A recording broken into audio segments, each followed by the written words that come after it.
O te whaatalo whātu I lau whaafonga angai le nei fo I tae au mā lo le soifua manuia, usimai lau whaafonga o Tālala Radio Samoa. E o atu I le 5 awhe tālai le tausanga leo le a whaamatu umai I a o ngai whaatau waitu si whaitau ma isi puna oa o mo'omia a wale whaalelei on whaitau tusi o whanau a onga. A mata atu I le masina fōna whaamatu umai I le mālo le 5 se lau tāla mo a o ngai o atu le 5 se fulu le au whai o whanau a onga. E iwa se lau onos fu 5 tāna I le tausanga mo a o ngai o atu le se lau whanau a onga. O a o ngai o atu le lua se lau 5 se fulu ta maiti o le a maua le lua awhe wha se lau se fulu tasi tāla. Ma a onga to atele e o atu le 5 se lau lua se fulu fitu whanau a onga. E maua le 5 awhe valu se fulu tolu tāla. O fesoa soani tupene ia maua a o ngai tausanga ta itasi I totonu o le wha tausanga o iluma. E tusa ma le pepo whaamtalanga mai le minister a onga Erica Stanford. O le aiei fo ipuna o ai maua fua mai le matanga luenga wa onga. O fesoa soani nei a o a nga I atua onga le whaingo le awha aofi mai ai le structured literacy ma o le a fo wa amata toe fo e whaia phonics test. O phonics test nei o le wa amata whaata ita I le valu se fulu a onga. Ma o niso e ngai lo aile le lei o le whaitau tusi a whana wa onga.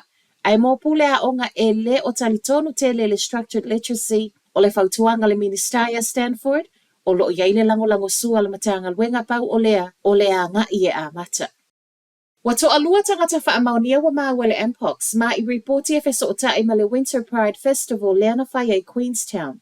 Whaamauninga le minister soifua maloloina Shane Reti o lea wa wha o atu ia te ia reporti o tangata a fia I le Mpox ia so taitasi. Ma ele ngata o wha asolo so e soenga a o lea fo o lo ngā lulu le soifua maloloina ma le Met Safe I le tui pui o le Mpox. O le nei vairusi e mawhaiona pepesi mai wheu sua inga, ma o le tūpau a li I lea e maua lunga le lamati ai. Ua sa waile wala au I tangata ua maua ia unga e au fia I le mangeso I a nofo I le fale, ma wala au le fō mai.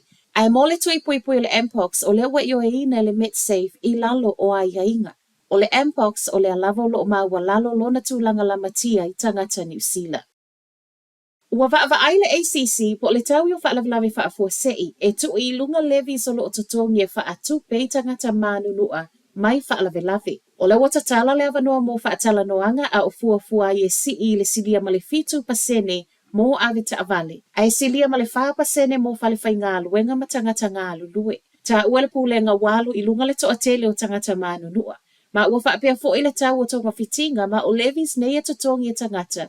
Wa le ngā whāti ai le tau o lo mo'omia. Whai mai le sui o le pūlenga Stuart McRobbie o lea e le vao le tasi piliona I le 2 piliona le ngau o le ACC. E se mai le toa ilo le visa le ACC e iei fo isi fetu una inga o lo mawhau le ACC wa te tau na whai. E pei o le toe whaatūlanga o ta alonga ma whaamuta le fesoa soani o lo ue tangata o lo o umia ta avale alu le tisi. Ai mai le minister o le tau yo whaalawlawe whaafuasei Matt Doozy o le atanga I lava fo I le avenga o le a amo e tangata ta ito atasi wha apea pisinisi pe a whaia e tau nuu le neisi tanga. O le nei fuafuanga o lo wha asolo wha atala noanga wha amuta I le asoiva o ke topa wha atali eile wha ai unga I whaia I le malo I le masino o te sema.